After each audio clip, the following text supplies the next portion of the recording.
जब देश की आज़ादी की लड़ाई, जंगे आज़ादी के दौरान जो अंग्रेजों के मुखबिर होंगे, जो अंग्रेजों की फौज में भर्ती होने का लिखित रूप से परिपत्र जारी कर रहे होंगे, एक तरफ गांधी जी, जब देश में भारत छोड़ो का आंदोलन चल रहा हो, उस समय जो लोग अंग्रेजों के साथ खड़े हों, उनके मुंह से ये बात शोभा नहीं देगी।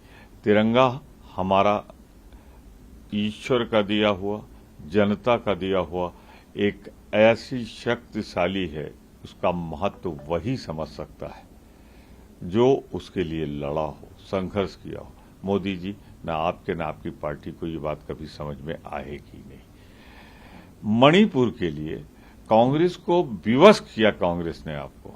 मैं बधाई दूंगा अपने कांग्रेस के सांसदों को लोकसभा में, वरना तो जो आदमी अपनी जुबान न खोल रहा हो उसे मजबूर कर दिया पार्लियामेंट के फ्लोर पर कि वो आए और वहां से अपील करे। पर मैं पूछना चाहता हूं, इसके पहले क्या हुआ? आप दुनिया भर में तो घूम आए, कनाडा से लेकर ऑस्ट्रेलिया से लेकर सब जगह, पर मणिपुर का दर्द छूने नहीं गए आपकी नीयत ठीक नहीं। आप मणिपुर के बारे में जातीय दंगा जो है उसमें अपनी राजनीतिक लाभ ढूंढ रहे हैं आप, और इसीलिए जीत गया इंडिया जब उसने मजबूर कर दिया, आओ जवाब दो पार्लियामेंट के अंदर।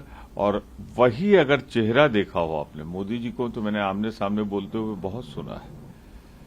कल जुबान कहीं जा रही थी, वाक्य कहीं जा रहे थे, और चेहरा बता रहा था कि हम हार रहे हैं। पराजय का, नैराश्य का जो भाव था मोदी को देख के, इंडिया का हौसला और बढ़ा है। 2024 में जनता इनको इस काबिल भी नहीं रखेगी कि अगली बार ये अविश्वास प्रस्ताव हमारे खिलाफ ला सकें, क्योंकि 50 सांसदों की जरूरत होगी और तरस जाएगी भाजपा 50 सांसदों के लिए।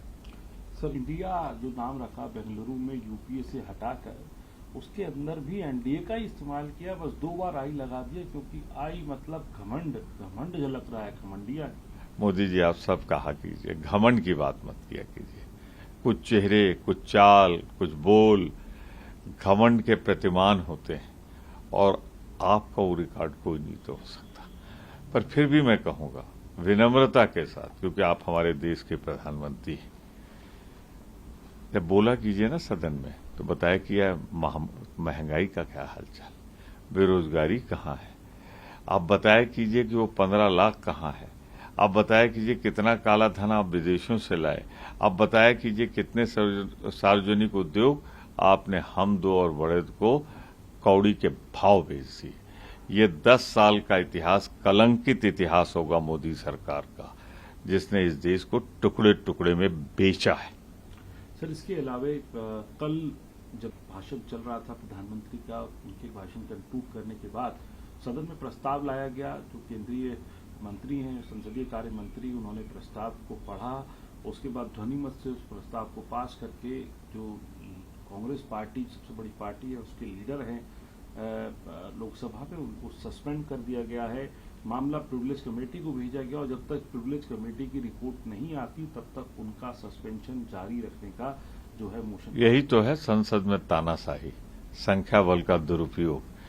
जो व्यक्ति चार्ज कर रहा है, आगे बढ़ रहा है हमला करने के लिए, जो मोदी जी आपके बाद सबसे बड़े दल का सदन में नेता हो, और वो तो उसको आप वहीं से छोड़ दे रहे हैं, और जिसके ऊपर वो बढ़ा था हमला करने के लिए, उसको आप निकाल रहे हैं। यही तो तानाशाही कहलाती है, यही लोकतंत्र की तानाशाही का प्रतिरूप है।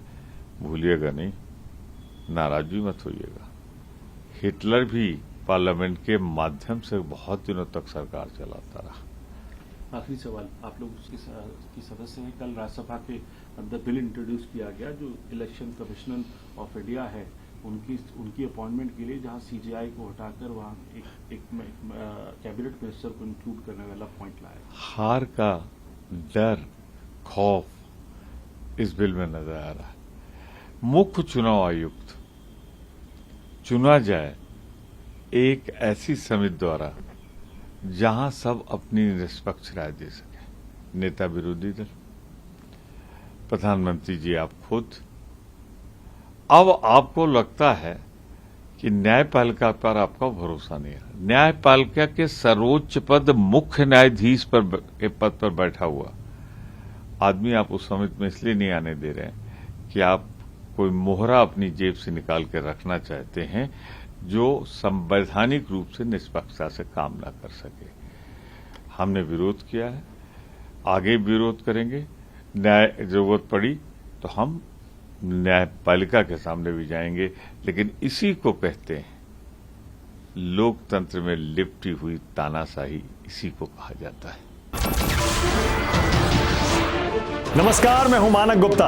अगर आपको हमारा ये वीडियो पसंद आया हो तो इसे लाइक और शेयर जरूर करें और हां, हमें सब्सक्राइब और फॉलो करना ना भूलें ताकि आप देश और दुनिया की कोई खबर मिस ना करें। तो जुड़े रहिए हमारे साथ और देखते रहिए News 24।